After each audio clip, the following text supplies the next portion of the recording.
Dans le Zohar, écrit il y a déjà fort longtemps, Rabbi Shimon Bar Yochai avait annoncé que juste avant la délivrance finale, dans son langage à lui, les fenêtres du ciel allaient s'ouvrir et que la sagesse, c'est-à-dire la compréhension profonde de ce monde, allait descendre et se répandre dans l'univers tout entier, au point que les hommes commenceraient, par le biais de ce que l'on appelle la science, à scruter, comprendre, interpréter les secrets les plus profonds de l'existence, tels qu'ils sont cachés au plus profond de la matière. Et il disait que justement ce dévoilement de cette connaissance, qui d'une certaine manière est une connaissance uniquement profane du monde et de l'existence, c'est malgré tout cette connaissance qui allait participer à la préparation, à la reconstruction du monde, pour l'amener jusqu'à la délivrance finale, donc d'une certaine manière, du retour de l'humanité vers son Créateur. Alors c'est absolument étonnant de voir comment il y a des siècles déjà, un maître pouvait penser que non seulement la science, puisque c'est de ça qu'il s'agit, ne s'opposerait plus à la compréhension de l'existence telle que la Torah en parle, mais que plus encore que la science deviendrait l'ami, l'associé de la reconstruction du monde et de son retour vers le maître du monde. Et c'est exactement ce à quoi on assiste de plus en plus ces dernières décennies, de plus en plus de chercheurs qui connaissent, parce qu'ils l'ont étudié d'une manière profonde et avec succès, de plus en plus de chercheurs qui connaissent ce monde et ses lois par le biais de leurs études scientifiques, arrivent à relier, retrouver les grands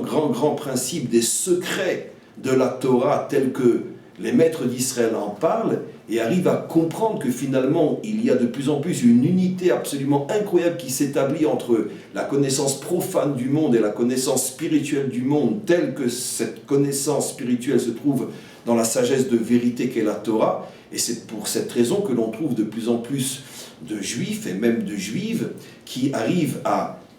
montrer, prouver, dévoiler ce lien entre ces deux dimensions qui sont la dimension matérielle et la dimension spirituelle.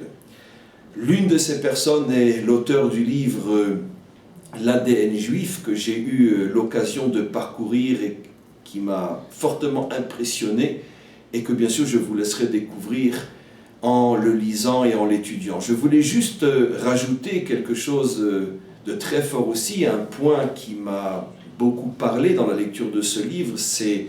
la mise en évidence, même par les voies scientifiques, de l'importance de la parole, et la parole était capable de changer, de transformer véritablement le monde, au point que savoir parler pouvait même être utilisé comme une thérapeutie pour soigner et transformer une personne. On retrouve cette notion dans les secrets de notre Torah. Par exemple, nos maîtres enseignent que, supposons un génie, un géant de la Torah, qui se mettrait pendant 24 heures et plus à penser, méditer, mais sans ouvrir la bouche, sans parler, qui se mettrait à méditer sur les notions les plus secrètes, les plus mystérieuses de la création, et selon la manière dont les secrets de la Torah en parlent, dans le Zohar, dans la Kabbalah, dans la Chassidoute, mais qui pendant 30 ou 50 heures atteindrait par le biais de sa réflexion des niveaux extrêmement hauts, mais sans parler, sans ouvrir la bouche, il n'arriverait pas par cette étude à transformer quoi que ce soit, ni dans le monde et ni même en lui. C'est comme si c'était une étude stérile,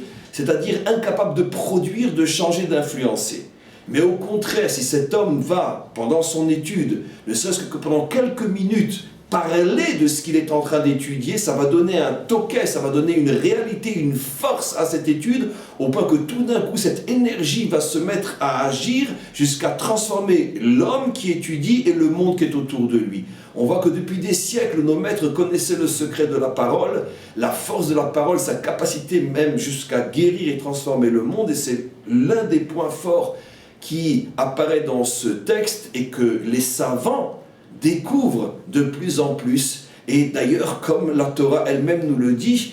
dès les premiers instants, dès le premier récit de la Torah, qui est le récit de la création, quand la Torah nous dit que Dieu créa par la parole, bien sûr, il ne s'agit pas de le prendre à la lettre, mais c'est pour nous faire comprendre que dès les premiers instants de la Genèse, on veut prévenir l'homme de l'importance inimaginable de la parole. Voici un des points les plus extraordinaires à mon sens qui est mis en évidence dans ce livre que tout le monde a la possibilité et peut-être même voire le devoir de lire.